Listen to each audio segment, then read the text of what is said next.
안녕하세요. 백두산 금융연구소의 백두산입니다. 9월 26일 월요일 오후 3시 47분입니다. 금요일 날 미국 증시가 변동성을 크게 확대를 했는데요. 그 영향으로 지금 아시아를 비롯한 유럽도 이 전반적으로 좀 변동성이 좀 확대가 되어 가고 있는 그런 모습입니다. 조금 전에 마감한 아시아 같은 경우는 좀 전반적으로 좀 변동성이 좀 확대가 되었고요. 평상시보다. 잠시 후 개장 예정인 유로존 같은 경우도 다소 낙폭이 좀 커지려고 하는 그런 모습들이 나타나고 있습니다. 일제히 변동성이 좀 커지려고 하고 있는 그런 상황이에요. 사실 이제 금요일 날 제가 이제 이런 이야기를 좀 깜빡하고 좀 못 드렸는데, 토요일 날 영상에서 참 그런 이야기를 좀 드렸었어야 되는데, 이 사실 이제 금요일 날 그렇게 금융시장의 변동성이 확대가 된 거에는 이유가 있긴 있었습니다. 사실 이제 논리적으로만 생각하면 그 이슈가 저렇게 시장을 급등시킬 만한 그런 이슈는 급락시킬 만한 그런 이슈가 아니긴 해요. 근데 이게 이제 아시다시피 이 바닥은 투기 혹은 하여튼 이 바닥은 이 전반적으로 심리적인 영향이 좀 크게 미치기 때문에 그렇기 때문에 슈팅 이런 것들이 좀 굉장히 많긴 합니다. 그래서 과잉 반응 이런 걸 좀 많이 한다라는 거죠. 그래서 아무튼 심리적으로 영향을 받아갖고 그 이슈에 의해서 좀 시장의 변동성을 확대됐다. 이렇게 좀 그렇게 이해를 하시면 될 것 같은데 뭔 내용이냐 이거예요. 뭐 여러분들 이미 다 아시다시피 이 영국 파운드화에서 뭔 일이 생겼죠. 영국에서 금요일 날에 감세안을 내놨는데 이것 때문에 파운드화가 급락을 했다라고 합니다. 이거 때문에 이제 변동성이 확대가 된 거고 지금 이제 예, 그 영향이 아직까지 미쳐지고 있는 거죠. 그러니까 지금 시장 같은 경우는 가뜩이나 불안했어요. 지난번에 이런 표현을 썼죠. 엎친 데 덮친 격이라고요. 근데 계속해서 엎친 데 덮쳤는데 계속해서 엎친 데 덮치고 있어요. 그러니까 시장 반응이 갈수록 급속히 이렇게 시장 분위기가 급속히 식고 있는 그런 모습입니다. 변동성이 확대가 되고 있죠. 뭐 좋은 소식이라도 나와야 뭐 반등을 하고 이러는데 안 좋은 소식이 안 좋은 소식이 안 좋은 소식이 계속 나오다 보니까 시장의 낙폭이 커지고 변동성이 확대가 되고 있는 이런 모습입니다. 좀 구체적으로 무슨 일이냐를 좀 살펴보면은 이 8월 중순부터 해가지고 이때부터 나스닥 8월 중순 때 보이시죠? 이때부터 해서 시장이 꺾이기 시작한 게 생각해보면 유럽 물가지표 나왔었죠. 영국 CPI, 어, 독일 PPI 나왔는데 이상했잖아요. 그러니까 충격 먹었고 그리고 나서 이로 인해서 ECB에서 통화정책회의를 했는데 75bp 인상한 거 엎친데 덮쳤죠. 그죠? 75bp 인상해서 덮쳤죠. 그리고 나서 엎친 데 덮쳐놨는데 여기다 대고 미국 9월 물가지표가 발표가 됐는데 9월 물가지표가 발표가 된 게 9월 13일 물가지표 미국 발표됐는데 쇼크였죠. 엎친 데 덮쳤는데 또 덮쳤어요. 그죠? 그리고 나서 좀 아픈 게 좀 아물어 가나 했는데 여기서 또 FOMC 회의에서 파월 의장이 또 끔찍한 얘기 해가지고 엎친 데 덮치고 계속 이러고 있어요. 근데 그 와중에 이제 영국에서 또 기행을 저질러 가지고 사실 영국이 좀 기행의 나라라고 해서 지난번에 영국 중앙은행에서 기준금리를 75를 올리지 않을까라 기대를 했는데 예상치대로 50만 올려서 시장에 충격은 없었는데 하여튼 영국은 이번에 갑자기 감세안을 내놓음으로 인해서 시장에 충격을 한 번 더 줬습니다. 그래서 시장은 계속해서 쇼크를 맞고 있어요. 엎친 데 덮치고 엎친 데 덮치고 엎친 데 덮치고 해서 연속타로 계속해서 맞고 있습니다. 호재가 나오질 않고 있어요.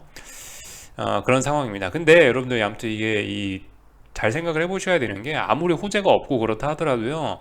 너무 많이 빠지면은 반등이라는 건 올라오기 마련입니다. 이게 투기 바닥이라는 건 그래요. 아래쪽으로 가는 게 메리트가 있으면 아래쪽으로 보내는 거고요. 위쪽으로 올려보낼 메리트가 있으면 위쪽으로 보내는 겁니다. 너무 한쪽으로 하여튼 너무 많이 가버리면은 그쪽으로 가는데 메리트가 갈수록 없어지게 되거든요. 왜냐? 뭐 개인들이 추격도 하고 이러면서 또 그리고 계속 한쪽으로만 가면 이쪽으로 보내는데 비용이 많이 발생되게 되거든요. 그래서 하여튼 뭐 이따가 뭐 드릴 이야기긴 한데 분명히 이런 것들이 좀 많이 작용을 합니다. 야 봐라 계속 악재가 나와서 계속 빠지니까 이제 앞으로 시장 계속 빠진다. 이렇게 보기 어려울 수도 있어요. 여러분들 잘 생각해 보셔야 돼요. 하여튼 메리트가 없으면 그쪽으로 안 가는 거예요. 아무리 악재가 있고 그래도 안 갑니다. 그런 점도 생각해 보셔야 됩니다. 그래서 아무튼 엎친 데 덮쳤다라는 이야기를 좀 드려봤고요. 그래도 좀 이 이슈에 관해서 좀 여러분들과 좀 간단하게 좀 짚고만 넘어가자면 블로그 여기가 출처입니다. 여기 보이시죠? 여기 제목 이렇게 치시면은 들어올 수 있고 이 간단한 내용만 좀 살펴보자면 왜 그렇게 달러가 급등했나, 왜 파운드화가 박살났나 했더니 요거래요. 예산을 통해서 어쩌고저쩌고 해서 재정을 추가 집행하기로 결정을 했는데 이게 GDP의 3%에 가깝다고 합니다. GDP의 3%면 엄청나게 큰 거거든요. 갑자기 재정 정책을 엄청나게 큰 걸 발표를 하니까 그 통화의 가치가 박살나는 건 당연하죠. 그렇게 생각하시면 되겠고요. 그리고 이로 인해서 당장 GDP의 2%가 넘는 신규 국채 발행을 해야 된다라고 하더라고요. 이 글에 따르면요. 그래서 하여튼 이런 점들 때문에 파운드화가 박살났다, 이렇게 생각하시면 되겠습니다. 사실 이제 엄밀히 따지면 이런 게 있긴 해요. 말씀드렸다시피 항상 기억하셔야 되는 부분이긴 한데, 달러 인덱스를 산출하는 기준이 유로화가 57%고 일본 엔화가 13%고 영국 파운드화가 12%인데, 사실 엄밀히 따지면은 이 파운드화가 아무리 난리부르스를 쳐도 달러 인덱스가 그렇게 움직일 수는 없거든요. 근데 뭐 제가 영상 초반부에 말씀드렸다시피 이 바닥은 심리적인 요인으로 이렇게 다 같이 연결이 되어 있기 때문에 슈팅성 흐름이 좀 잦다라는 이야기를 좀 드리고 있죠. 그렇기 때문에 하여튼 그 뉴스 때문에 그 영국의 그 재정 정책 그 뉴스로 인해서, 또 그리고 지금까지 온갖 악재들이 겹쳐 있었고 엎친 데 덮친 격이고, 뭐 그런 식으로 해서 시장 분위기가 매우 안 좋았다. 그래서 변동성이 확대됐다. 그래서 이 원래 움직일 수 있는 것보다 훨씬 더 많이 움직인 것 같다라는 이야기를 드리고 있습니다. 달러가 그죠? 그래서 금요일 날 1.5% 올랐다고요. 그리고 물론 이 조금 전에까지도 계속해서 오르고 있었다고요. 한국 증시 마감할 때쯤 되니까 이제 위에 꼬리를 달면서 살짝 좀 이렇게 좀 내려오긴 하는데, 하여튼 이 영국 파운드와 그것이 결과적으로 엎친 데 덮친 격이 돼가지고 달러를 크게 끌어올리는데 한 몫을 했습니다. 유로화는 당연히 엄청나게 급락을 했고요. 그죠? 유로화 엄청나게 급락을 했고, 이것도 신기한 게 한국장 마감할 때쯤 되니까 이렇게 아래 꼬리를 딱 달고 올라오는 것이 참, 하여튼 한국인 투자자들은 이래저래 참 섭섭한 점이 많을 것 같습니다. 꼭 한국 마감하고 나면 이렇단 말이죠. 하여튼 뭐 잡설이고요. 그 영국 같은 경우 파운드화가 그래서 3.6%가 올랐어요. 그죠? 3.6%. 이런 점들 좀 생각을 해봐야 되겠습니다. 3.6% 올랐다. 와, 이렇게 올라도 되나 싶었는데, 뭐 GDP의 뭐 3%에 해당하는 뭐 재정 적자에 지금 당장 뭐 GDP의 2%에 해당하는 신규 국채 발행을 해야 된다라고 하면 이 정도 움직일 수 있다라고 봅니다. 그래서 이 파운드화가 이렇게 급등하면서 그죠? 1.0 자기도 페리티를 향해서 이렇게 신나게 달려가고 있는 모습입니다. 그래서 한국장 열려 있을 때만 해도 이렇게 엄청난 오버슈팅을 주면서 올라가고 있었는데, 한국장 마감할 때쯤 되니까 윗꼬리가 살그머니 달리더니 지금은 제법 긴 윗꼬리가 달려있는 이런 모습입니다. 하여튼간 정말 그 재밌는 세상인 것 같아요. 영국이 왜 기행을 안 하고 있나 했더니, 하여튼 중앙은행이 기행을 안 하니까 정부에서 기행을 하고 있는 그런 생각입니다. 이게 재밌는 게, 하여튼 섬나라 두 군데가 참 문제이긴 한데, 일본, 영국, 그죠? 영국 같은 경우는 보시면 재정 정책은 펴고 있는데 통화 정책은 긴축하고 있죠. 그러니까 이게 안 맞는다고요. 이게 그러니까 어떤 일관적인 방향성이 나와야, 통화 정책하고 재정 정책하고 일관적인 방향성이 나와줘야 이게 뭐 정책의 효과나 이런 게 있을지 모르겠는데, 이거 지금 뭐 하자는 꼴인지 모르겠어요. 그러니까 지금 저렇게 재정 정책 써버리면 인플레는 어떻게 잡겠다라는 건지 잘 모르겠는데, 하여튼 그죠? 이렇게 되면 긴축을 뭐 한다고 합니까? 그죠? 긴축한 효과가 없어지게 생겼어요. 근데 이제 영국 입장에서 또 깝깝한 게, 그렇다고 재정정책 안 쓰면은 경제가 죽을 것 같으니까 일단 재정정책은 쓰는데, 재정정책 쓰면 하여튼 인플레가 오르고 깝깝한 상황이죠. 사실 이 상황 뭐 이해가 안 되는 건 아니에요. 이해가 안 되는 건 아닌데, 하여튼 통화정책이고 재정정책이고 일관적인 방향성을 갖고 나가야 이게 어떤 그죠? 혼란이 없을 텐데, 이 방향성이 서로 둘 다 잘못됐죠. 그러니까 미국처럼 둘 다 재정정책이고 통화정책이고 둘 다 수도꼭지를 쪼여버리든가. 근데 영국 이거는 뭐 이도저도 아닌 이런 모습들을 보이고 있다는 거. 일본도 그렇죠. 일본 같은 경우도 통화정책은 완화하고 있는데, 네, 통화정책은 완화하고 있는데 얘는 또 환율 올라가는 꼴아지 못 보겠 다면서 외환시장은 또 개입하고 있어요. 이것도 사실 약간 좀 둘이 상충되는 그런 모습이긴 하죠. 하여튼 두 섬나라들이 웃기는 정책들을 하고 있습니다. 근데 아무튼 지금 이런 모습들 앞으로 이게 몇 년 뒤에 미국 혹은 뭐 몇 달 뒤에 미국의 모습일 수도 있어요. 이게 그러니까 제가 말씀드리는 게, 이번에 만약에 경제에 문제가 생기면 심각할 수가 있는 게, 인플레가 안 잡혀가지고 이 원래 통화 정책을 완화하면서 이 그 통화 정책 완화하는 게 뭐예요? 그게 경기 부양책 아닙니까?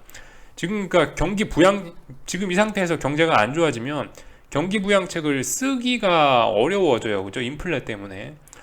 그러니까 이게 앞으로 문제라는 겁니다. 지금까지는 그래도 경제가 안 좋아지면 유동성을 공급해서 살릴 수 있었어요, 경제를. 근데 지금은 인플레가 너무 심각하니까 돈의 가치가 너무 떨어져 버리니까 이거 지금은 경제 위기가 와도 이 뭐 손쓸 방법이 없다. 연준이 와도 뭐 아니면 뭐 아무리 미국 정부가 되더라도 더 이상 손쓸 방법이 없다라는 게 문제일 수 있다라는 거예요.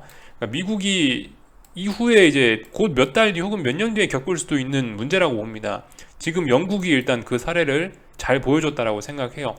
사실 그 뭐 이상한 신흥국들, 조그마한 나라들에선 이미 이런 일들이 많이 나타나고 있는지 몰라요. 근데 중요한 거는 영국은 신흥국이 아니죠. 예, 뭐 GDP가 손가락 안에 드는 제법 큰 선진국에 해당하는 나라기 때문에 하여튼 이런 사례를 선진국에서 본다는 게 굉장히 좀 독특한 거긴 합니다. 아무튼 이게 지금 세상 돌아가는 이 상황이요. 굉장히 독특한 사례이긴 해요. 그래서 이 진짜 이 매일매일 시장을 바라보는 것만 해도 투자의 경험치를 쌓는데 굉장히 큰 도움이 될 게 분명히 큰 도움이 되긴 할 겁니다. 또 그리고 생각해 볼 거리도 굉장히 많긴 하고요.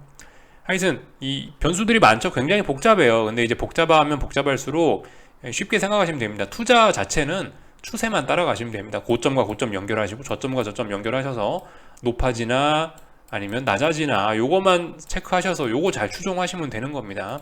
투자는 간단하게 하지만 머릿속의 생각은 다양하게 이렇게 해보시면 좀 좋을 것 같고, 이게 워낙 복잡한 이야기다 보니까 저도 이게 좀 두서없이 이야기를 좀 하게 되는데요. 당장 그래서 이제 어떻게 이거를 대응을 해야 되고 어떻게 봐야 되느냐에 관련된 부분을 이제 좀 말씀을 좀 드려볼까 하는데, 솔직히 저도 좀 지금 잘 모르겠긴 합니다. 근데 이제 저의 생각을 좀 일단 말씀을 좀 드려보자면요. 사실상 이제 지금 금융시장의 움직임이나 이런 거는 좀 굉장히 좀 빠른 편이긴 합니다. 그리고 뭐라고 해야 될까? 거의 그 영국 파운드와 같은 경우는 지금 거의 금융위기급을 거의 지금 움직임이 금융위기가 났다라는 걸 가정하고 움직이는 정도의 수준이긴 해요. 근데 문제는 이제 이런 거죠. 지금 당장 막 주가는 무섭게 빠지고 있고, 그 뭐야 저기 저 파운드와 박살나고 있고 유로와 박살나고 있고 이런 모습들이 나타나긴 한데, 아무튼 이 중요한 거는 근데 지금 당장 눈앞에 어떤 큰 악재 자체는 없다라는 거예요. 큰 악재는 없습니다, 일단. 지금 움직임이 금융위기인 것처럼 움직이긴 하는데, 그렇다고 지금 2008년처럼 뭐 리먼 브라더스가 망했냐, 그거 아니고, 무슨 나라가 뭐 망해서 주요 선진국이 뭐 IMF 구제금융을 신청했냐, 이것도 아니고, 뭐 어디 뭐 은행권 이런 데서 뭐 그 뭐 유동성 위기가 나가고 뭐 큰일이 난 것도 아니고, 무슨 신용 위기가 있는 것도 아니고 아니란 말이죠. 그러니까 지금 당장 어떤 금융위기의 신호 이런 건 없습니다. 그러니까 세상은 지금 잘 버텨주고 있어요. 이런 점을 좀 꼭 생각을 해보셔야 되겠어요. 그러니까 어떤 큰 위기인 것처럼 시장이 움직이긴 하는데 큰 위기는 아직 나지 않았다라는 거. 그렇기 때문에 지금의 움직임 이런 거는 좀 다소 과하다라는 생각이 있긴 있습니다. 하지만 이제 추세적인 부분도 좀 생각을 해봐야 되겠죠. 이 단기적인 이야기는 그렇다는 거고요. 이 추세적인 거는 뭐예요? 추세적인 건 일단 계속 이런 불안한 흐름은 계속될 수밖에 없다. 예를 들면 방금 말씀드렸다시피 인플레 계속되고 있고, 그로 인해 달러 계속 올라가고 있고, 차라리 위기가 났으면 좋겠는데 위기가 나지도 않는다라는 거죠. 그러니까 계속 이런 이 더러운 상황에서 계속 그냥 경제가 버티고만 있는 것 같아요. 계속 버티면서 그냥 잘 흘러가만 가고 있습니다. 그러니까 이 큰 추세 자체는 변하지 않는다라는 거죠. 이게 이 달러 강세가 빨리 해결이 돼야 되는데, 달러 강세 해결하려면 어떻게 해야 되겠어요? 여기 제가 아까 보여드렸던 것처럼 유로존이 좋아져야지 결정적으로 달러가 약해질 수밖에 없을 거예요. 그죠? 유로존도 경제가 좋아져가고 금리를 막 100bp씩 올리고 자신 있는 모습을 보여줘야 유로화 가치가 회복이 되면서, 그래야 달러가 회복이 될 수 있습니다. 다른 방법은 없어요. 다른 방법은 아예 없어요. 일본이 어떻게 한다, 캐나다가 어떻게 한다 해봐야 소용이 없습니다. 뭐 스웨덴, 스위스 아무리 지네들이 해봐야 비중이 얼마 안 돼요. 유럽이 잘 나가야 됩니다. 유로존이 57.6%의 설명력을 가집니다. 달러 인덱스 움직임에 대해서.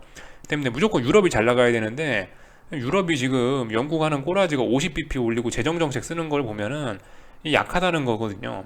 그러니까 이게 달러화가 이게 약세가 될 수 없다. 계속 달러가 강할 수밖에 없는 조건이다라는 거. 단기적으로 막 움직임들이 좀 격하게 나타나고 있기는 한데 조금 조정은 좀 있을지 몰라도 어쨌든 계속 달러 강세는 이어질 것 같다. 큰 추세는 변할 것 같지가 않다라는 거 좀 말씀을 좀 드리고 싶고, 차라리 빨리 증시가 대폭락을 해버리고 뭐가 어디가 하나 망하고 이래갖고 인플레가 차라리 확 죽고 확 경기 침체가 차라리 나서 인플레가 확 다 죽어버리면은, 그러면 어떻게 좀 세상이 좀 달라질 수 있을 것 같긴 한데, 지금 말씀드렸다시피 이 큰 위기급 비스무리하게 시세가 움직이고 있는 것들이 일부 있긴 한데, 근데 그렇다고 해서 지금 당장 위기라는 건 아무것도 안 보인다라는 거죠. 그죠? 말씀드렸다시피 뭐예요? 저기 뭐 어떤 신용위기가 났냐? 그것도 아니고, 유동성 위기가 있냐? 그것도 아니고, 뭐 디폴트가 났냐? 그것도 아닙니다. 당장 위기는 없어요. 그러니까 잘 버티고 있어요. 근데 잘 버티는 게 이게 오히려 더 문제라는 거. 잘 버티면 잘 버틸수록 제 생각에 증시는 계속 빠지고 달러는 계속 올라갈 수밖에 없을 것 같아요. 적당히 이쯤 하고 뭔가 하나 좀 가슴 아프지만 큰 사건이 하나 빵 터져가지고 뭔가 좀 투자 심리에 전반적으로 큰 변화, 어떤 세계 경제에 큰 변화가 나타나야지 이 더러운 흐름, 이 천천히 빠지는 이 증시, 계속 강한 이 달러를 해결할 수 있을 것 같은데, 좀 아무튼 지금 그런 건 나타나지 않는다라는 거죠. 이게 다행인지 불행인지 모르겠습니다. 그죠? 하여튼 이런 모습들이 좀 진행이 되고 있다라는 거. 이게 하여튼 저도 좀 말이 좀 네, 순서가 좀 굉장히 좀 두서없이 좀 이야기를 하고 있는데, 굉장히 설명하기가 좀 어렵긴 하네요. 하여튼 단기적인 측면에서는 이 지금의 어떤 긴축 우려, 달러 강세 이런 게 좀 과하다는 생각이긴 해요. 전반적으로 좀 드리는 이야기고요. 하여튼 좀 그림들을 보면서 좀 이야기를 좀 드려보자고요. 하여튼 그래서 지금까지 한 이야기들은 좀 전반적인 이야기들, 뭐 시장에 대한 전반적인 이야기들, 경제에 대한 전반적인 이야기들을 좀 드린 거고, 뭐 말씀드렸다시피 이제 뭐 추세를 추종하라 이런 식으로 좀 이야기를 해드렸는데, 이제 그런 부분에 관련된 이야기를 좀 해볼까 합니다. 일단 뭐 그죠, 여러분들 이거 파운드화 솔직히 단기적으로 좀 너무 과한 것 같긴 해요. 또 그리고 이거 월봉 같은 거 보시면 어때요? 1985년도에 만들었던 고점 자리를 지금 터치를 하고 있습니다. 이 자리 가더라도 한 번에 넘어가지는 않겠죠. 물론 제 생각엔 이거 좀 더 올라가야 된다라고 보입니다. 제 생각에는. 근데 단기적으로 지금 너무 좀 급하게 전고점에다 대고 딱 박치기를 한 감이 좀 없지는 않은 것 같아요. 전 더 올라갈 수 있다라고 보긴 보는데, 더 올라가기 전에 충분히 어떤 조정 과정이 필요하다라는 입장입니다. 만약 여기서 파운드화가 조정 없이 여기서 계속 올라간다, 그러면 당장 위기가 난다라는 이야기입니다. 여기서 만약에 이렇게 쉬어가는 과정 없이, 기간 조정이든 가격 조정이든 이런 게 없이 계속 쉬지 않고 이번 주에 계속 올라간다, 그러면 당장 이번 주에 금융 위기가 나는 거예요. 근데 제 생각엔 말씀드렸다시피 유동성 위기가 없고 신용 위기가 없고 망하는 거 없으니까 딱히 이번 주에 금융 위기 올 것 같지는 않고, 그렇다면은 아마 조정이 나오고 나서 한참 동안 좀 조정 나오고 나서 또다시 오르려고 하겠지라는 게 일단 저의 생각이긴 합니다.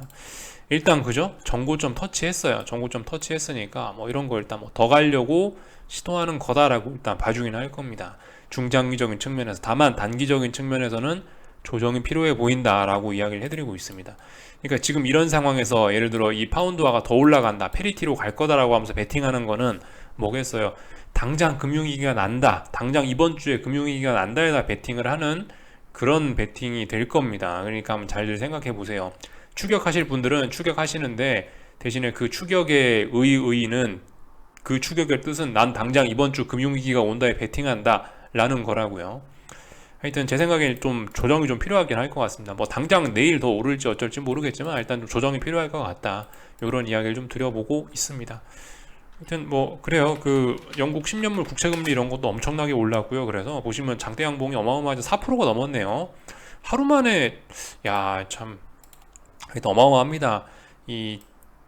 그런 것들 때문에 그런 법률 통과에 대한 기대감 이런 걸로 사실상 일주일 동안에 금리가 1%가 올랐네요. 10년물 국채 금리가요. 어마어마하게 올랐죠. 그러니까 솔직히 이 좀 단기적으로 좀 너무 많이 가는 것 같긴 합니다. 이런 것도 좀 약간 좀 조정이 좀 필요하겠죠. 증시도 좀 개인적으로 좀 그렇게 봐요. 증시 같은 경우도 최근에 움직임이 좀 너무 좀 빨랐던 것 같긴 합니다. 물론 여기서 더 빠질 수 있죠. 증시도요. 뭐 미국 증시도 그렇고 한국 증시도 그렇고 더 빠질 수 있어요.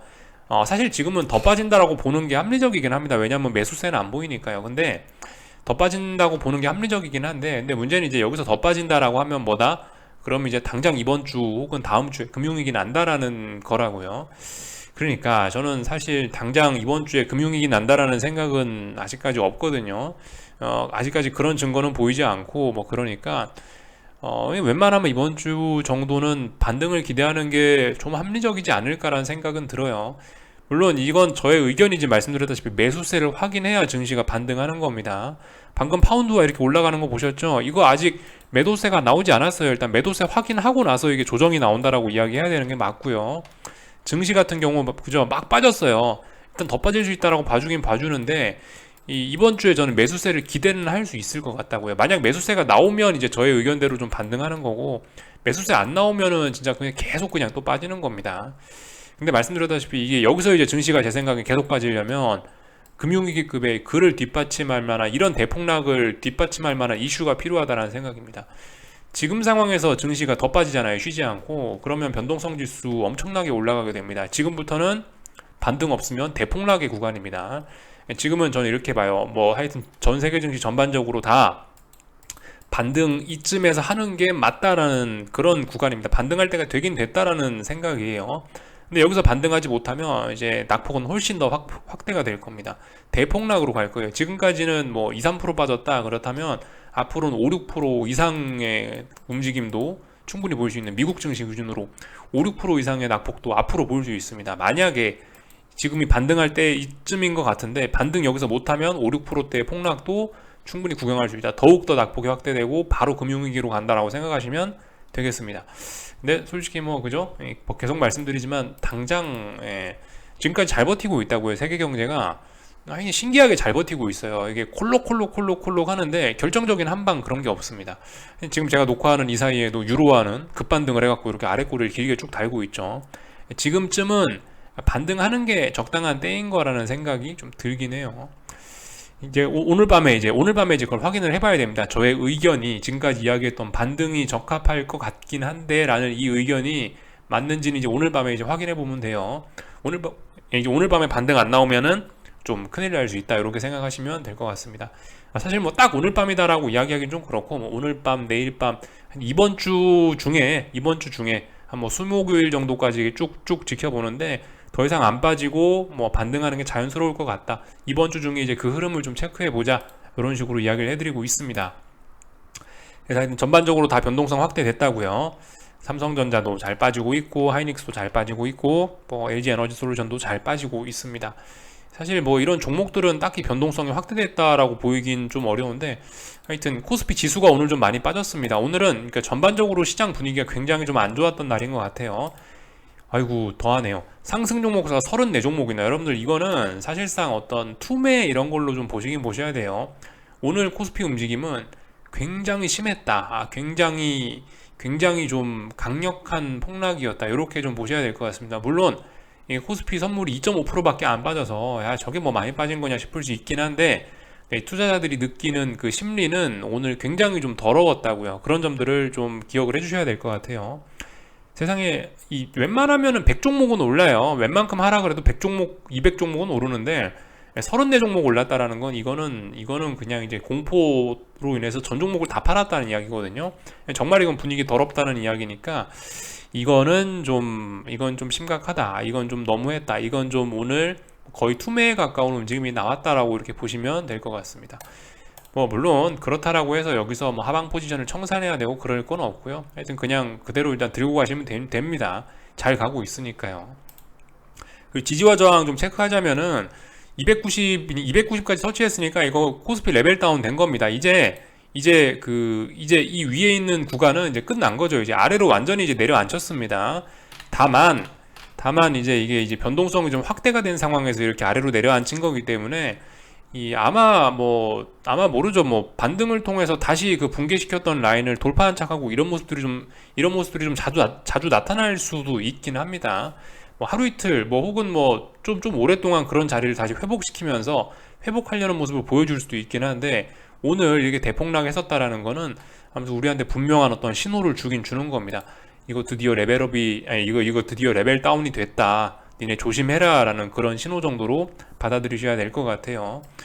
그러니까 오늘 이렇게 대폭락한 걸 보고, 야, 봐라, 이거 큰일 났네. 코스피 내일도 폭락한다 이러면서 볼린저 밴드를 찢고 나간 이런 상황에서 이제 하방으로 베팅한다라는 거는 그 이제 좀 위험할 수 있다라는 거예요. 제가 그래서 토요일 날 아침 영상에다 그렇게 써놨죠. 이 월요일 날 코스피 같은 한국 증시 하방으로 추격은 하지 말자라고요.